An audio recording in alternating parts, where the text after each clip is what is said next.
Stromer. Good morning. How are you? Good morning, guys. Everything's going good. Good. Almost on my way to the rink, so just hanging out. What's up with you guys? Okay. We were just talking football. Are you a football fan? Huge football fan. I'd love to talk some football. Who's your team? Well, unfortunately, it's Patriots. All right. You're a Patriots guy. Well, similar conversation.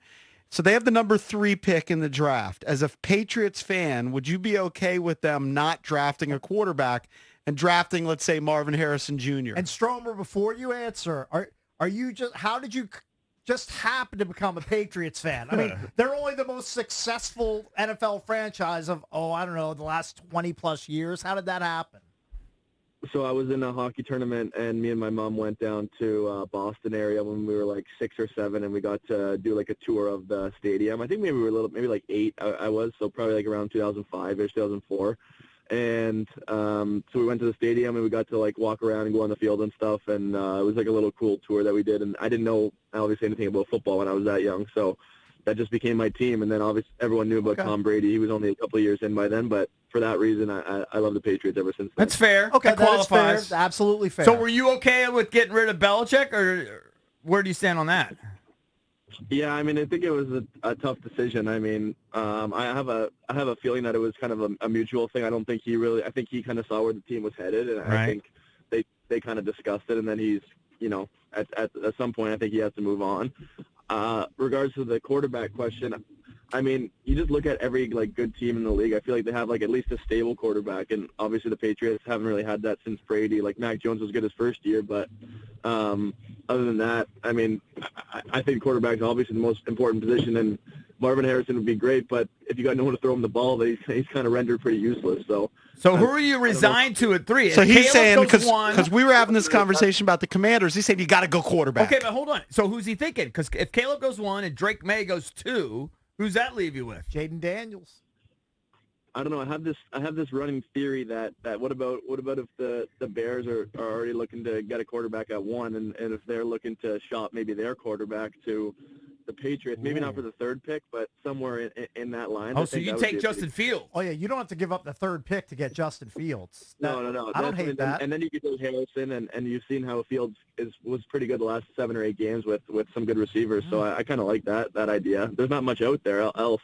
I don't know how good the 3rd. I guess it would be Jaden Daniels maybe, or I don't even know who would be that next quarterback after him. Maybe who was it? The guy that was in the national championship? Penix or Bo Nix. I mean, they're guys. Yeah. It's a lock. You have at least one fantasy football team, don't you? Has to. Probably high dollar, too. I have 2. I have 2 of them. One with my buddies at home and one with the Caps boys. So I was in the finals this year, but we lost. Who won? I lost in the finals. Darcy Kemper beat me in the finals, unfortunately. We had a big trade early on in the season, and it got us both to the finals, so we'll take it. I'll take some money for 2nd place. Let me ask you a hockey question, kind of. But we were talking about this the other day when Mantha, that guy was chopping it. Was it his brother? It was his brother, yeah. Your brother was hacking at Mantha. Yeah. Was he basically saying, let's go? Does that mean let's fight? Yeah. And who would win in a fight? Because your brother gives up inches and a lot of pounds to Mantha. Yeah, I know.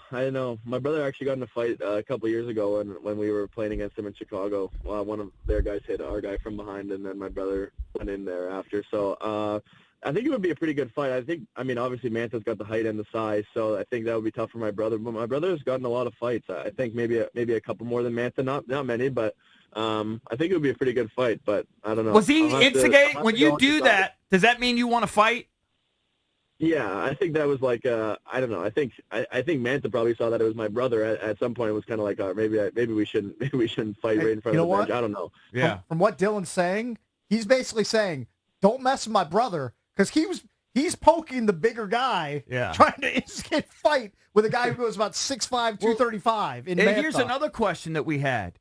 Why do sometimes the refs let you guys fight, and then other times they get in the middle and they're like, no, we're not doing this now?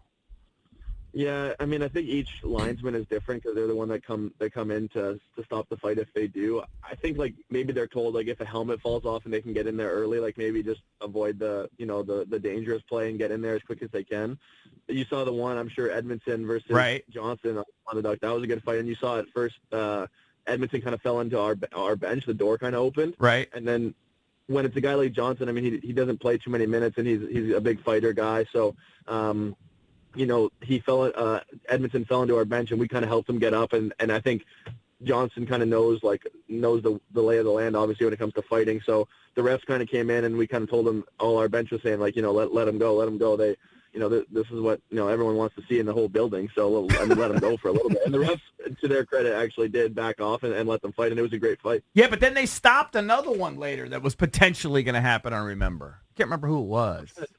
I'm trying to think of it. I think they kind of just do it because, they don't want – there's a big suspension and well, not a suspension, but there's you get kicked out of the game if you start the second fight. And there's two fights going on at once. So I think when there's a scrum, they try to just avoid two guys fighting at once so nobody gets kicked out. So I think that happens sometimes. I see. Got Stromer, how many line pairings have you been on this season? Have you played with everybody? Pretty close, I would think. Obviously not the centers, but I played with Kuzi a couple times with him on my wing. But probably about 10 or 10 guys at least. I don't think Kubel, and I don't think Malenstein, and I don't think Dowd. Who are you? Who's your current pairing right now? I was Pacioretty and Oshie the last three or 4 games. Oshie and Patch. See, I'm still. And Oshie's got a couple goals for you. Yeah, I like it a lot. I think we work well together. Patch is, finding his way, and he's gets in there on the forecheck, and we've been having some success, in the offensive zone where we can kind of control play a little bit, not so much one and done. So, I think, and we've had some good success with. I had a lot of chances last game against Anaheim. I should have scored, and that would have been 5 games in a row for our line with a goal. So that would have been nice. But hopefully we can kind of follow it up tonight. Stromer, I'm stealing this from a local hockey blog, Japers Rink. Speaking of playing with a lot of different players on the team, it's pretty stark to see the impact that you're having on your teammates when it comes to 5-on-5 numbers. Basically, if guys are playing on a line with you, their stats across the board are all up. They're all better. So that has to feel good. And I'm sure the coaches have pointed that out to you. That has to feel good that when Stromer gets placed on the line, everybody's production goes up. Yeah, I think that's a good compliment, and obviously, you want to be a guy that's relied upon by your coach. I think kind of the season kind of goes in waves where you're feeling good, you have some confidence, and then you get some points, and then maybe for a couple games it goes down. But you want to try to be as consistent as possible. And fortunately for me, Carbs likes to put me out for a lot of ozone draws. So that definitely helps the stats where you can start in the O zone.